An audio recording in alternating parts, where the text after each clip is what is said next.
bangunan sekarang ada sekolah tinggi ilmu Al-Quran, madrasah sanawiyah aliyah. Kalau di bawah gereja, di atas masjid. Di atas gereja, di bawah masjid di Kuningan ini Pak. Perkembangannya sudah bagus. Tinggal 45% lagi. Yang kedua di Cianjur, di Ciranjang. Kenapa ini sulit untuk disambungkan kembali Pak? Maaf. Karena kedua kabupaten ini dananya dipasok per bulan 1,6 miliar. Ini untuk dua daerah Pak. Kemarin seorang letkol dari Kodam mengatakan kepada saya, Pak Kiai betul-betul Nasrani ini jahat. Kenapa Pak? Kalau kolel saya katakan 8 miliar setiap bulan dikirimkan ke Indonesia untuk mengajukan Islam. Ini jangan salah Pak. Karena mereka punya program tersendiri. Di Islam, Ustadz siapa yang menggaji Pak? Saya dulu tahun 64, 65 demi Allah gajinya sudah 6.700.000. Itu 64, 65 Pak. Sehingga begitu saya masuk Islam, maaf 13,9 miliar demi Allah tidak saya bawa serupiah pun. Begitu saya punya tugas mengajarkan Islam, berangkatlah dari Bandung jam 12 malam dengan sebuah kendaraan Kijang. Yang pegang sendiri sebelah kanan saya adalah Dr. Cornelis. Selama hidup saya memegang agama Nasrani, saya belum pernah mendengarkan adzan subuh. Adzan duhur, asar, maghrib dan isya saya tahu. Kalau adzan subuh kuping saya belum pernah mendengarkan, karena saya belum pernah bangun sesubuh itu. Begitu nyampe di Jakarta di Kampung Prapanca, bertepatan dengan berkumandangnya adzan subuh. Kata Dr. Cornelis kepada saya, "Bro, tolong dengarkan adzan orang Islam ini kok goblok sekali, aneh-aneh." Saya buka kaca jendela itu mau bisa dengarkan ini adzan. Betul bro, orang Islam ini kok adzannya aneh-aneh. Kebetulan di Jakarta di Kampung Prapanca ini saya mengontrak sebuah rumah yang besar khusus untuk penginjil. Yang punya rumah namanya Bapak Rosid. Beliau adalah seorang sarjana agama Islam yang mengajar sekolah dasar negeri. Kata Dr. Cornelis kepada saya, "Bro, karena bro sebagai pemimpin dan ketua kami yang berhak dan berani untuk menanyakan masalah ini, tolong besok tanyakan kalau kita sudah nyampe di rumah kontrakan." Oke, besok akan saya tanyakan.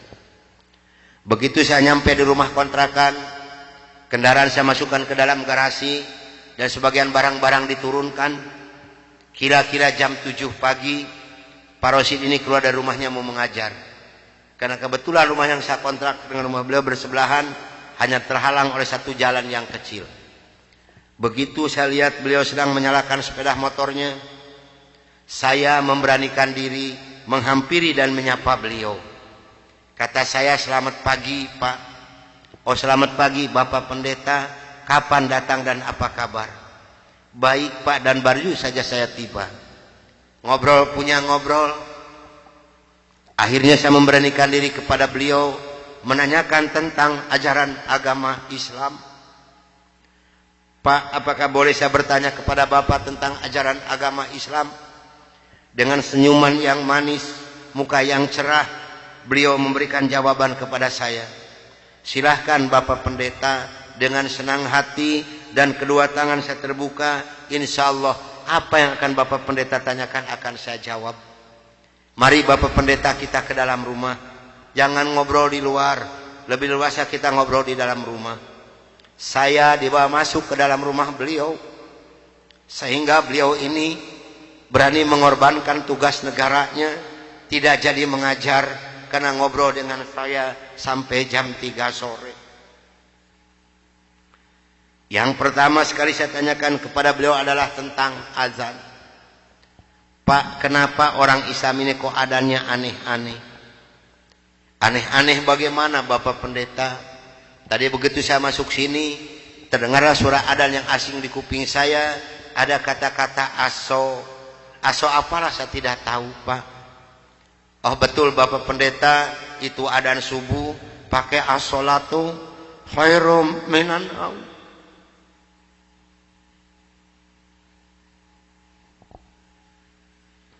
Apa artinya Pak? Beliau memberikan jawaban kepada saya, lebih baik sholat daripada. Bukan semakin tertarik kepada Islam, tidak, tapi saya semakin membenci. Kenapa? Karena iri di dalam hati saya. Kenapa orang Islam ini berani meninggalkan tidurnya untuk melaksanakan ibadat kepada Tuhannya dengan kata-kata yang ada di adzan ini? Maka timbullah kata-kata yang keluar dari mulut saya yang sangat dan sangat menyakitkan Bapak Rosi dan umat Islam yang lainnya. Kata saya, kalau begini orang Islam ini lebih goblok lagi, kapan molornya kalau sholat melulu? Dulu sebelum saya mengenal kepada Islam, banyak sekali yang beliau terangkan kepada saya tentang ajaran agama Islam, dan akhirnya beliau memberikan satu Al-Quran dengan terjemah produksi Departemen Agama. Kata beliau kepada saya, ini untuk Bapak Pendeta kalau memerlukan, tapi kalau tidak tolong kembalikan kepada saya. Saya terima ini Al-Quranul Karim. Kira-kira jam 3 lebih saya keluar dari rumah beliau, masuk rumah kontrakan saya. Begitu saya nyampe di rumah kontrakan, saya langsung ditegur oleh rekan-rekan saya, termasuk oleh Dr. Cornelis dan Dr. Johan. Dari mana Brur, kok dari pagi sampai sore begini baru pulang? Sedangkan jam 4 sore ini Brur harus memimpin kami untuk membawa umat Islam yang ada di kampung Prapanca ini. Maka saya katakan kepada rekan saya bahwa saya sudah menanyakan tentang azan dan saya diberikan satu Al-Quran ini. Ini ditertawakan semua oleh rekan saya.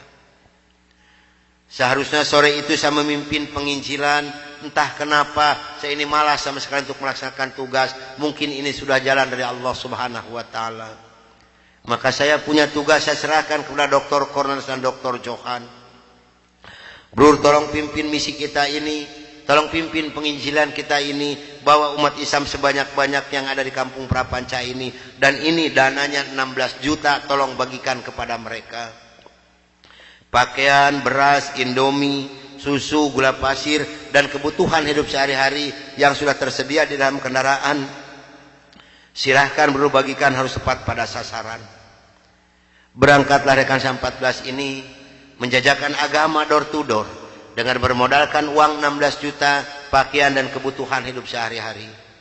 Saya hanya di rumah sendiri sambil melihat-lihat luarnya Al-Quran, karena saya belum hafal huruf Arab, yang saya baca hanya terjemahnya saja.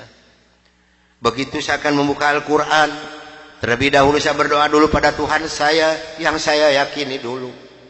Bapa di dalam surga, dalam nama Tuhan Yesus Kristus, saya datang di bawah kaki-Mu Tuhan. Saya mohon petunjuk dan pertolongan daripada-Mu Tuhan. Tolong celikan mata hati saya dan bukakan mulut saya. Tolong celikan mata penglihatan saya dan bukakan alat pendengaran saya. Saya akan membaca kitabnya orang-orang kafir. Tapi semakin saya berdoa pada Tuhan saya,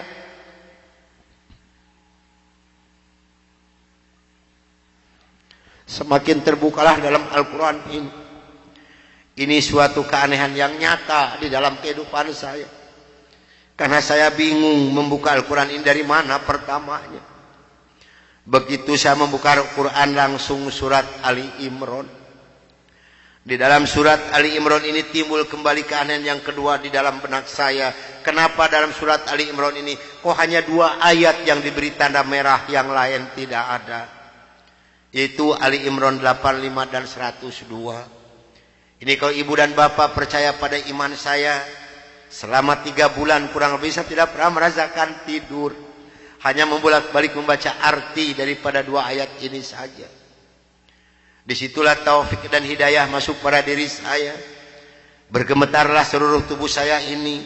Bergejolaklah di dalam dada saya ini. Bahkan dalam hati kecil saya mengatakan, hanya Islamlah yang benar. Hanya Islam yang dapat menyelamatkan umat manusia. Maka saya harus berani mengatakan kepada rekan saya, apapun yang akan terjadi, saya siap untuk menerima risikonya. Atas bimbingan dan pelajaran dari Bapak Rosid, atas petunjuk dan petuah dari Bapak Rosid, saya memberanikan diri menghampiri rekan saya 14 yang sedang mengadakan kebaktian doa. Saya katakan kepada rekan saya, bahwa mulai hari ini, jam ini, menit ini, saya akan mengundurkan diri dari penginjilan. Saya akan menyerahkan sebagai ketua misionaris pada Anda semua. Karena saya hari ini akan mencari agama yang baru, itu agama Islam. Karena hanya Islam yang benar, hanya Islam yang dapat menyelamatkan umat manusia. Agama yang kita pegang sama-sama tidak bisa menyelamatkan kita semua. Namun apa daya yang saya terima dari mereka, maaf, saya bukan mau dikasihan oleh ibu dan bapak, tidak. Yang mengasihani saya adalah Allah Subhanahu wa taala. Saya bukan seorang tentara, saya bukan seorang polisi, tapi merasakan panasnya peluru di kaki kiri saya dan di dada sebelah kanan saya ini.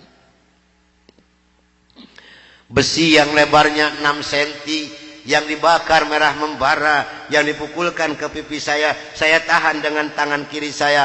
Demi Allah, besi panas nempelah di tangan kiri saya. Lalu saya ditengkurapkan, kepala saya diinjak oleh 3 orang. Tangan saya, kaki saya kiri kanan dipegang dan diikat oleh mereka. Lalu punggung saya dipukuli oleh Dr. Johan pakai kursi rotan. 13 tulang punggungnya patah untuk mengenal Islam. Kalau menurut logika manusia, saya ini harus sudah meninggal dunia.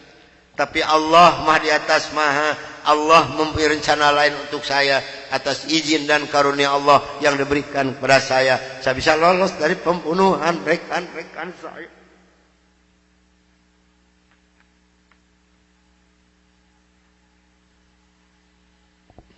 Sambil merasakan panasnya di kaki kiri saya dan di dada sebelah kanan saya. Pedihnya di tangan saya. Ngilunya di punggung saya. Saya loncat keluar dari rumah sambil berteriak mengucapkan La ilaha illallah Muhammadur Rasulullah. Padahal ini asing di mulut saya. Belum pernah ada seorang pun yang mengajarkan kalimat thayyibah di dalam mulut saya ini. Belum pernah sekalipun saya belajar kalimat thayyibah di dalam mulut saya ini. Ini maunah yang pertama Allah berikan melalui mulut saya. Dan alhamdulillah saya mendapatkan pertolongan dari seorang cim-cim yang beragama Buddha. Saya dibawa masuk ke dalam rumah beliau. Lalu baju saya digunting jadi satu dengan kulit. Lalu yang bekas luka besi panas dari kocrotin pakai kecap oleh beliau. Kaki saya ditahan pakai kayu bekas pegangan sapu, diikat pakai benang rapia. Punggung saya diikat pakai samping. Lantas saya dibawa beliau ke rumah sakit Fatmawati. Selama 3 bulan 27 hari saya berbaring di dalam rumah sakit, merasakan hancurnya tubuh saya ini, pengen mengenal Islam. Dan alhamdulillah setelah Allah memberikan kesembuhan kepada saya, beliau pula lah yang membiayai saya. Sehingga saya kembali memohon pertolongan kepada Cim ini. Cim, tolong saya, bawa saya kemana saya harus pergi, karena saya pengen memeluk agama Islam. Dan alhamdulillah saya dibawa oleh beliau ke Cipete, ke Bapak Kiai Haji Dr. Idam Khalid, saksi yang masih hidup, yang membina kesamaan yang pertama adalah Bapak Hamjahas. Maka kata beliau kepada saya, kalau Anda pengen masuk Islam yang kafah dan istiqomah, Anda jangan dulu mengenal Al-Quran, Anda jangan dulu mengenal sholat, tapi Anda harus dulu mengenal isi daripada 2 kalimat syahadat yang barusan Anda ucapkan. Alhamdulillah selama 3 bulan kurang lebih saya dibina oleh beliau untuk mengartikan isi daripada 2 kalimat syahadat. Barulah saya marifatullah. Disinilah nikmatnya iman dan nikmatnya ibadah yang saya rasakan sampai detik ini. Lalu saya suruh pulang dulu oleh beliau, karena saya masih mempunyai keluarga, itu anak dan istri. Ternyata keluarga saya telah mendapatkan laporan dari Kansa 14 dan dari Dewan Gereja Indonesia bahwa saya telah murtad masuk agama Islam. Begitu saya nyampe di rumah saya lihat dengan mata kepala saya sendiri, pakaian saya, ijazah saya, semua dibakar oleh putri-putri saya dan istri saya di hadapan mata saya. Dan alhamdulillah saya diselamatkan dari maut yang kedua oleh Allah Subhanahu wa taala. Begitu putri-putri saya menyiramkan minyak kelapa panas ke muka saya masih diselamatkan oleh Allah. Minyak kelapanya tumpah di punggung saya. Ini adalah darah daging saya sendiri yang menganiaya saya, bukan orang lain. Lalu kepala saya dilempar pakai cobek, dipukuli pakai setikasti, sampai saya diusir caci maki dengan kata-kata yang sangat keji yang keluar dari mulut darah daging saya sendiri.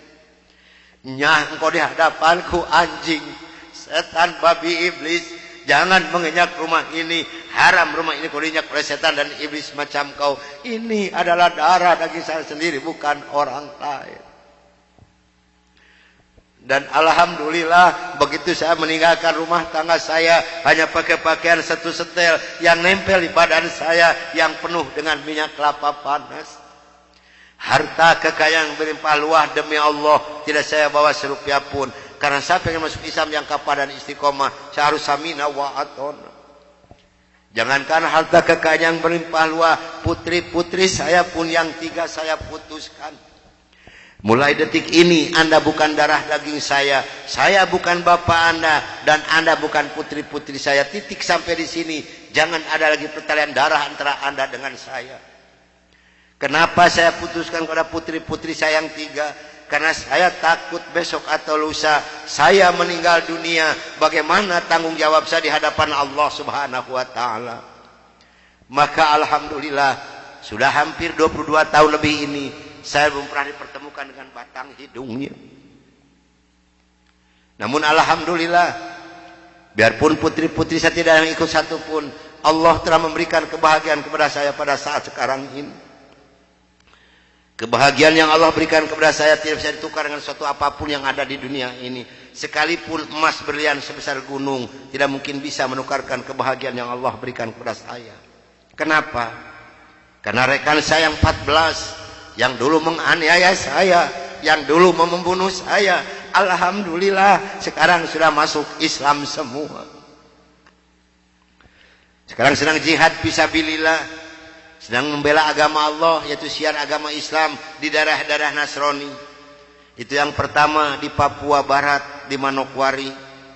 Yang kedua di NTT, Kampung Kalabai, Kabupaten Alor. Yang ketiga di Kalimantan Tengah, di Sampit. Saya mohon bantuan doa dari ibu dan bapak yang hadir malam ini, agar saya dengan rekan saya diberikan kekuatan oleh Allah Subhanahu wa taala. Kalau ibu dan bapak pengen tahu dakwah Islam daerah Nasrani, demi Allah ini tantangannya adalah nyawa.